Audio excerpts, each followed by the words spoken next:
Bismillah ar-Rahman ar-Rahim. From the differences which are valid is the difference between a bay', a sales contract, and ijara, which is a leasing or a hiring contract. The sale is pertaining to the actual item itself, which will bring about a benefit. The ijara is purely the sale of the benefit of the item, not the item itself. Whereas you're not allowed to sell a free person, you are allowed to sell his benefits. So a free person can work for you for money, but you cannot sell a free person in the same way you could sell a servant. So the ijara does apply to a free person, but a sale does not. Likewise a waqf, you're not allowed to sell a waqf. And likewise the walad, the servant woman who has given birth to the master's child, she will be free after the death of the master. According to one opinion, she is not allowed to be sold. But a waqf and an walad can be used for ijara, so that their services can be sold, so that she could work for someone in return for money. Likewise, the benefits of a waqf can be charged for, but the waqf itself cannot be sold. Also in the bay', riba can apply. Riba al-fadl, riba al-nasi'ah. These are the two types of famous riba. They apply in a sales contract, but they do not apply in an ijara contract. So you're not allowed to sell gold for gold unless it is equal amount and hand to hand, because we have to avoid the riba al-fadl and riba al-nasi'ah. But when it comes to an ijara contract, you can hire out gold or silver jewelry. So you can hire this out, not buy it, but hire it out, just like you might hire out a car, for example. So you can hire out such jewelry, and the payment can be made in gold or silver. And the payment does not have to be made immediately, it could be made afterwards. So whereas in a sales contract this will not be allowed, but in an ijara contract it is, because it's not sale. So these are from the major differences between the bay' and ijara. And also from the differences, according to one opinion, if a divorce is given 3 times in a row, so you are divorced, you are divorced, you are divorced, like this, 3 times, then if the wife is such that you have entered into privacy with her, then she becomes separated from the husband and is not allowed to remarry him until she marries another man and consummates marriage with him. But if the wife is such that he has not entered into privacy with her and he utters the divorce 3 times, then she becomes separated from him from the first divorce. So the second and third divorce do not count for anything. And that if she's going to remarry him, it has to be with a new nikah contract. The man simply cannot just take her back, or the normal raja'ah, which we call, where the man takes back his wife without a new contract. However, the stronger opinion is that even if the wife has been entered in upon, meaning to say the husband has been in privacy with her and he pronounces 3 divorces in one sitting or in one go, then they count as 1 divorce and the man is able to take her back. So we can say that the real valid difference is that pronouncing a divorce on a wife with whom you have entered into privacy with, this type of divorce does count, but the man can return back to her and take her back. Whereas if he pronounced divorce on a wife with whom he has not entered into privacy with, then he cannot just take her back like that. Rather, there needs to be a whole new, fresh nikah contract. And from the differences, if a man takes an oath, and he intends with his oath something which is other than the apparent meaning of the words which he utters in his oath. So this type of man is a muta'awwil, meaning he is interpreting his words in accordance with other than their apparent meaning. Now this could work in his favor, or it may not work in his favor. If this person taking the oath is a zalim, so he wishes or intends to oppress someone else with this oath and this intention of his, for example, to deprive someone of their rights, so in other words, he uses equivocation in his oath, then we say no, this intention is batil and invalid. As for if this person is a mazloom, he is being oppressed and he wants to defend himself by taking an oath and he intends other than the apparent meaning because he is being oppressed, then we say yes, this ta'wil of yours would benefit you. So to illustrate this with examples, person A claims that person B owes him £100 and they go to the court. Person B denies that he owes £100 and he says, Wallahi ma lahu indi shay. Wallahi, I owe nothing to him. What is understood from the word ma here is that ma means nothing or not. So I do not owe him anything. But what person B intends here in his heart is that the ma means something, not nothing, because the word ma can take both meanings. So what his intention is that wallahi, that which I owe him is something, meaning to say that something is the £100, because his interpretation of the word ma is different to the one which is understood by the qadi and the opponent. So in other words, he's used equivocation, and he's done it whilst being a zalim, because he is depriving the other of his right. So we say, no, this ta'weel of yours does not benefit you. And the Prophet ﷺ made this abundantly clear in the authentic hadith, يَمِينُكَ عَلَى مَا يُصَدِّقُكَ بِهِ صَاحِبُكَ. Your oath is to be taken on the meaning on what your companion will believe you.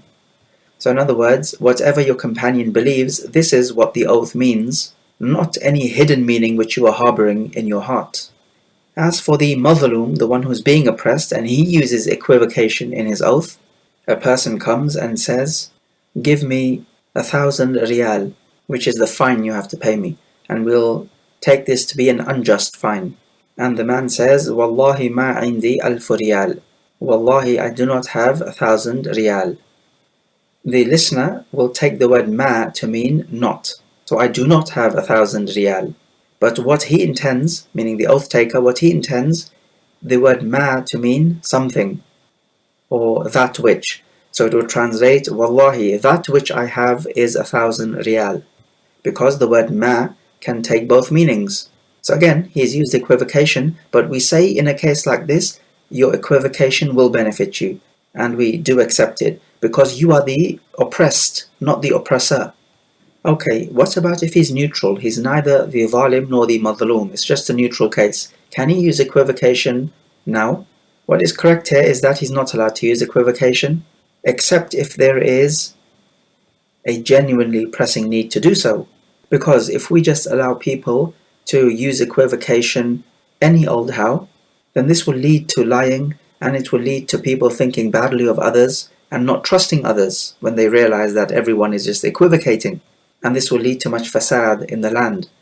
But if we restrict it to a genuinely pressing need, then now the situation is far more controlled. So for example, if somebody is asking about someone in your house, and that someone in your house does not want to meet the visitor due to some need, or because the visitor is going to talk a lot of rubbish and waste a lot of time, then in a case like this, you might tell your household member, tell the visitor that I am not with you. And so let's say your wife tells the visitor, he is not with me. And so physically, he is not with her. But he is still in the house because he's just in another room, or he's in the garden. So you can see that this is an equivocation. The visitor is going to think that he is not in the house, but that's not the intention of the wife. Now this is permissible if it is due to a genuinely good reason. For example, the visitor is going to waste time, going to speak rubbish, and so on. So it needs to be controlled in this fashion. It cannot just be every time people speak for no particular good reason they are equivocating, because this will lead to much corruption in the land. It will lead to you being accused of being a liar and people thinking badly of you. So this type of equivocation then must be controlled. And also from the differences, the financial rights on somebody who is not a mukallaf meaning baligh and aqil. Financial rights such as zakah, nafaqat, expenditure, and those acts of worship which are financial, they are due on the one who is not mukallaf. But other acts of worship which are bodily, such as the hajj, the sawm and the salah, are not due on the one who is not mukallaf. So for example, if a child breaks the property of another, we do not say that because it's a child who broke the property, so there's nothing that needs to be paid back. No, rather, there is something that needs to be paid back, because the rights of others do not take into account whether the perpetrator is mukallaf or not. The rights of Allah, however, do take into account whether a person is mukallaf. And so similar then are the financial rights. They do not take into account whether a person is mukallaf. So zakah does not take into account whether the person is mukallaf. Rather, the money or the wealth is all that which counts. Likewise, the nafaqah, the expenditure on other family members. It does not take into account whether the owner of the money is mukallaf. A child perhaps has inherited much money, and let us now suppose this child's mother is very poor. Now you know, if you have the money and you have the means to spend on your mother, and your mother is poor, then it is obligatory upon you to spend on her, because this is from the nafaqah, which is obligatory. So this expenditure will come from the child's money. And we would not say, well, this child is not mukallaf, so he does not have any obligation to spend. No, rather he does have the obligation, because this is a financial right. And just like the zakah, it is to be exacted from the wealth of the child. So notice the difference between financial rights and bodily acts of worship. And also then from the differences, whatever you need to complete a wajib act is also wajib. However, whatever you need to make something obligatory is not wajib. So this is a subtle difference, but it leads to a great variation in the ruling. If a person has the nisab level, then the zakah is wajib upon him. But if he does not have the nisab level, do we tell him that it is obligatory, wajib upon you to work so that you can obtain the nisab level? The answer is no, because whatever is needed to complete an obligation, meaning to make something obligatory upon you, that is not obligatory. So for him to work here is not obligatory, in order for him to make the zakah an obligation upon him. Likewise, Hajj is obligatory upon you if you have enough money to reach your destination. Now do we tell him it is obligatory for you to work so that you can have enough money so that the Hajj can become an obligation upon you? The answer is no. Whatever you need to do to make something obligatory upon you is not obligatory. However, on the other hand, whatever you need to do to fulfill an obligation is obligatory. So the person who is able to work, we do not tell him it is wajib upon you to work so that the zakah can become wajib upon you. However, the person who is able to work and he owes somebody a debt, or for example, he has to spend on his family members who are poor, do we tell him it is obligatory upon you to work? Here, we do tell him it is obligatory upon you to work. Why the difference? Because here, the debt is already an obligation upon him, and the nafaqah, the expenditure, is already an obligation upon him. So now this is a case of him needing to fulfill an obligation, and whatever you need to do to fulfill an obligation is obligatory. For example, salah time enters. Is the salah wajib upon you? Yes. Therefore the wudu is wajib upon you. But you don't have water, but you do have enough money to purchase water. Do we say purchasing the water now is an obligation? The answer is yes, because whatever you need to do to fulfill an obligation is obligatory. Because in this case, the salah now is already obligatory upon you. Whereas in the previous case with the zakah was not obligatory upon him. So we don't order him to make the zakah obligatory upon him. Whereas in our case now, with the debt and the nafaqah, and with the purchasing the water, the debt or the nafaqah or the salah was already obligatory upon him. So now he needs to fulfill this obligation, and whatever you need to do to fulfill that which is obligatory upon you is obligatory. So notice the subtle difference. And from the valid differences, if you have a servant who is for trade, so you've put him up as a trade good, that could be a person who deals with servants, then two types of zakah are due on him. Zakatul fitr, which is a zakah at the end of Ramadan, and also the zakatul mal, which is the normal lunar year zakah which you have on your trade goods. And the reason for two zakah being applicable on him is because you have two reasons now to give zakah. You have a reason to give the zakatul mal, which is that this servant is a trade good, and you also have a reason to give zakatul fitr because zakatul fitr is due on all servants, and that's well known. As for if he's just your personal servant who is working for you, then there is only zakatul fitr upon him. So for example, if a person is poor and he also is in debt, then he could be given zakah for two reasons. Firstly, because he's poor, and also he could be given because he's in debt, so that he can fulfill the debt. So he can receive zakah from two avenues, as opposed to just a poor person who receives zakah from one avenue, which is that he is poor. And also from the differences, if a person prays in clothing made of silk or gold whilst he knows and he remembers, then his prayer is not correct. But whoever prays with an amama of silk or gold, let's say, then his prayer is correct, although he is sinful. And the reason they give for this difference is because in the first scenario, where he was wearing clothing of silk, he was covering his awrah with silk, and covering your awrah is a condition for the salah, and so he's fulfilling a condition for the salah with something which is haram, so it is as if the condition has not been fulfilled. So the present is like his absence, and if the condition of covering your awrah is not fulfilled, then the salah cannot be valid. Whereas with the amama, it is covering the head, and that's not a condition of the salah that the head be covered.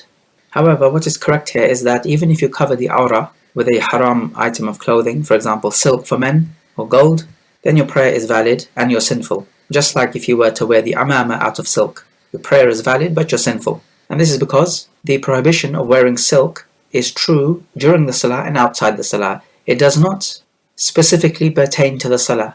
If the prohibition specifically pertained to the salah, then we would say yes, your salah is invalid.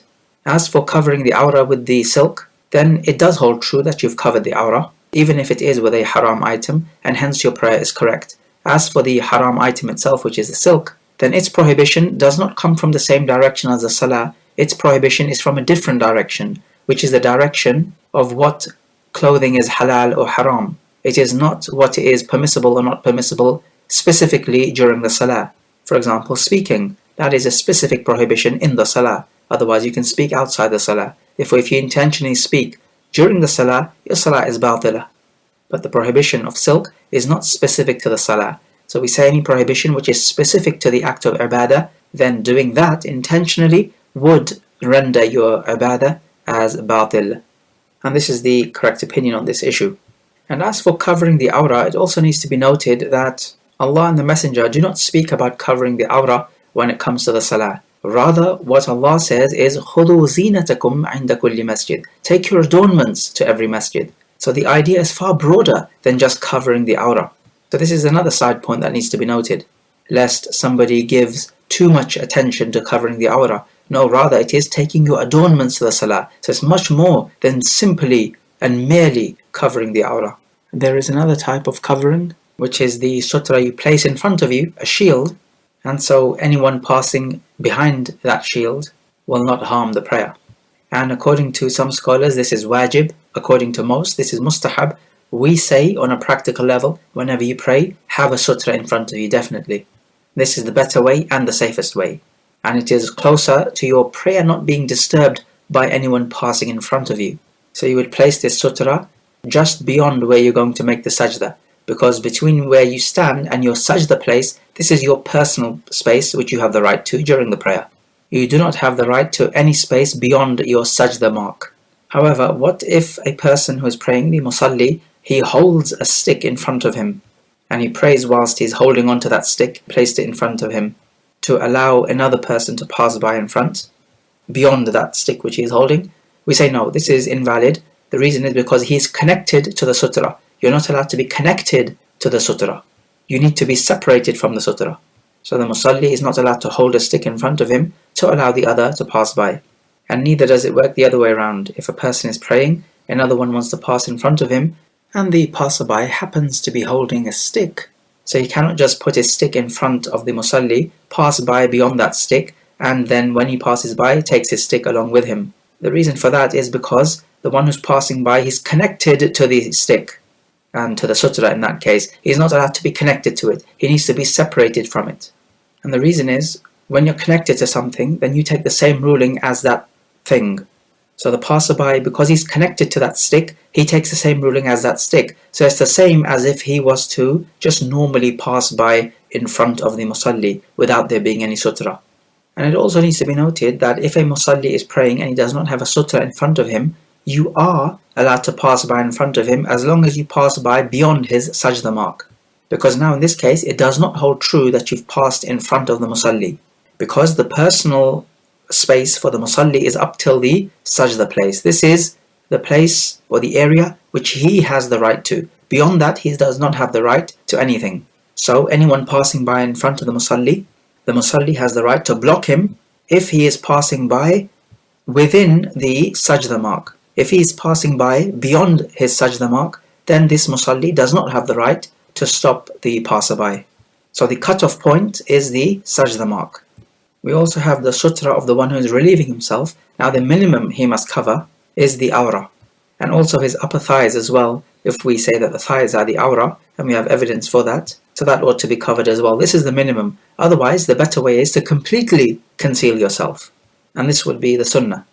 We also have the sutra of the neighbors. Now, the minimum sutra here is that you must prevent the neighbor from looking into the private dwelling. And this could easily happen where one house is taller than the other, and one could easily look down into the private affairs or the private room of the other house. So measures must be taken to prevent this from happening, because you have to cover the awrah, and this is also the awrah of the house. And when it comes to things which come out of the body, that can also be put into categories. When it comes to urine and feces, then many scholars say that even a little bit of it cannot be overlooked, and it must be cleaned, and you cannot pray in clothing which has this substance on it. And they say as for the blood and the vomit and pus which comes out, then a little bit can be overlooked. As for other things which come out of the body, then they are tahir. But we say that even the vomit and the pus which comes out, there's no evidence to tell us that it is najis. As for the human blood, most scholars say it is najis, but there is a valid argument to say it is not najis.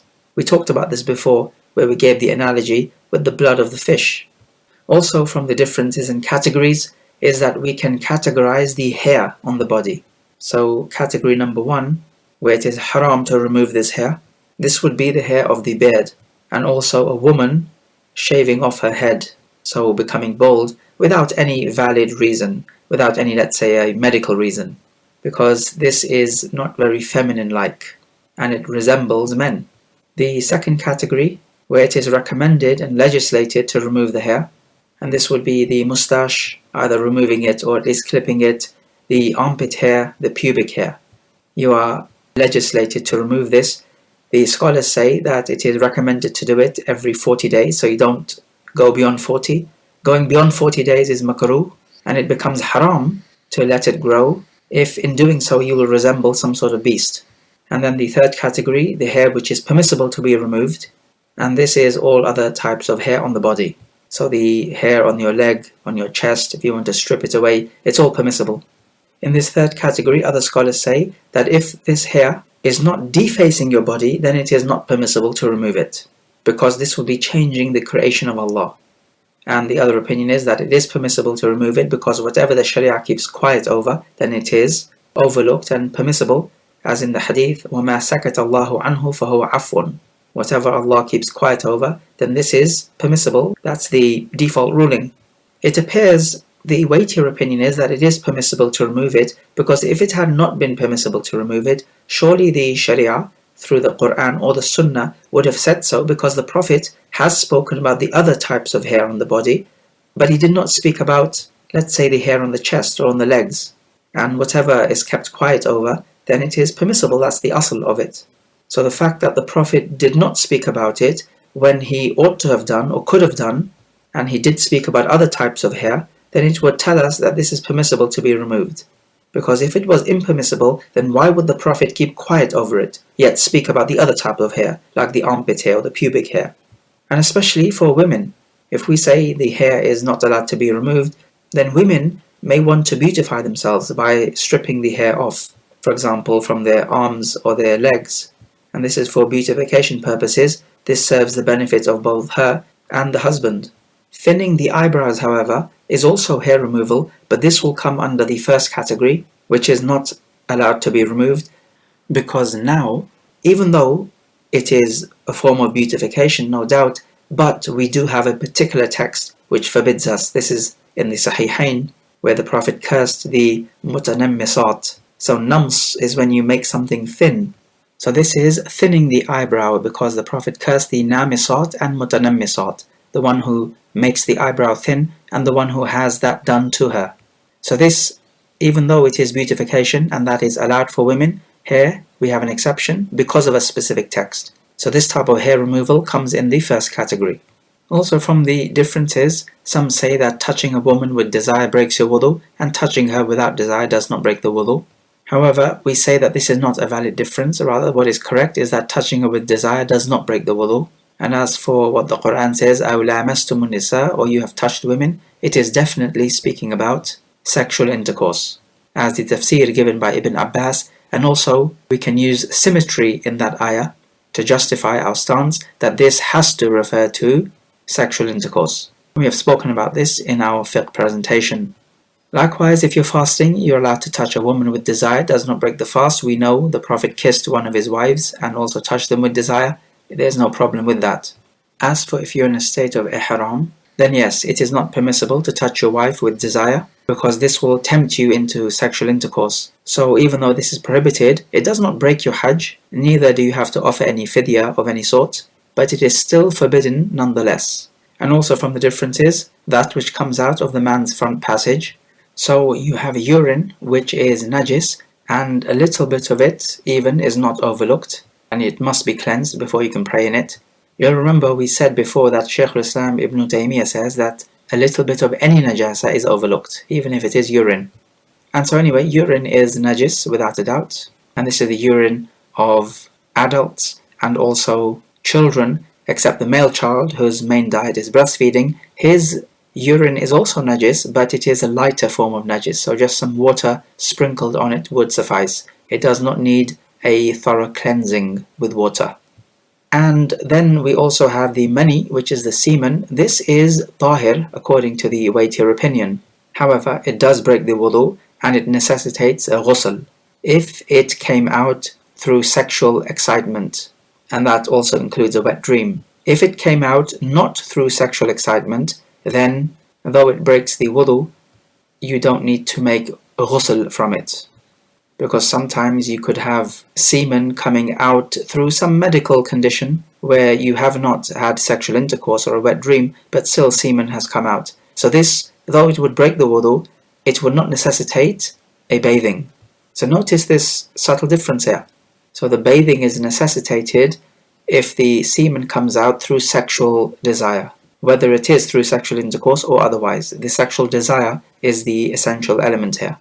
Then we also have the madhi, and this is the lighter liquid which comes out before the semen comes out due to sexual stimulation. This would break the wudu, and you would have to cleanse the front passage and also the testicles as well, as we find in the authentic hadith, and then you can make a wudu afterwards. You do not need to make a ghusl from this particular liquid.